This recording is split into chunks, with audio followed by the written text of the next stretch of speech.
अमरावतीमध्ये खासदार नवनीत राणा आणि आमदार रवी राणा यांच्या वतीनं जे आहे ते प्रसिद्ध कथावाचक प्रदीप मिश्रा जे आहे यांचं कथावाचन ठेवण्यात आलेलं आहे। आपल्या सोबत स्वतः खासदार हर हर हर हर काय सांगणार? मोठी गर्दी झालेली आहे कलशाच्या। हे गर्दी नाही, सगळ्यांच्या देवाचे वरचा विश्वास, त्याचे सगळे दर्दी लोक इथे आहे आणि मला वाटते की जी आस्था आमची आहे, माझी अमरावती आणि माझे अमरावतीचे लोक, आणि आज जी सुरुवात झालेली आहे मला वाटते 22 तारखेला हनुमान आमचे रामलल्लाचे मंदिराचं उद्घाटन, त्याची सुरुवात आहे। आणि रामगडीवरनं हनुमान गडीवरनं आणि अयोध्यावरनं आपण जी माती आणली आणि तिथून पवित्र जल आणलं, ते 111 फूटची जी मूर्ती आपण स्थापन करत आहे, तिथून अयोध्यावरनं आम्ही माती पवित्र जल तिथून आणलं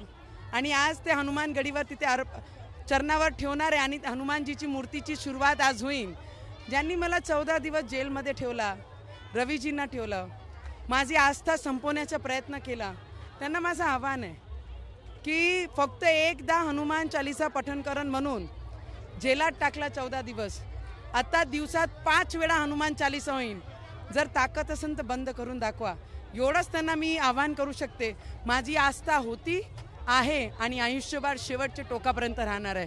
जय श्रीराम। तो नियोजन आहे 2 महिने आपण बघू शकतो। खासदार नवनीत राणा आणि आमदार रवी राणांच्या वतीनं जे आहे ते शिवमहापुराण कथेचं आयोजन करण्यात आलं आहे। हजारोंची गर्दी जी आहे ते या ठिकाणी झालेली आहे। जिल्ह्याभरामधनं महिला आलेल्या आहेत। 16 ते 20 तारखेपर्यंत जे आहे ते श्री शिवमहापुराण कथेचं आयोजन केलं जाणार आहे आणि त्याची तयारी अंतिम टप्प्यात आलेली आहे आणि त्याच्या पार्श्वभूमीवर आज कलश यात्रा निघालेली आहे आणि उद्यापासून या कथेला सुरुवात होणार आहे। कॅमेरामॅन निकेत दातोंडेसह मी स्वप्नील उमप, TV9 मराठी, अमरावती।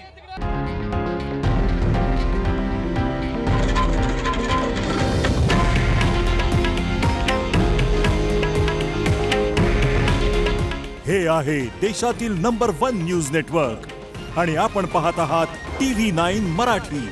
काळजी तुमची, हित महाराष्ट्राचं।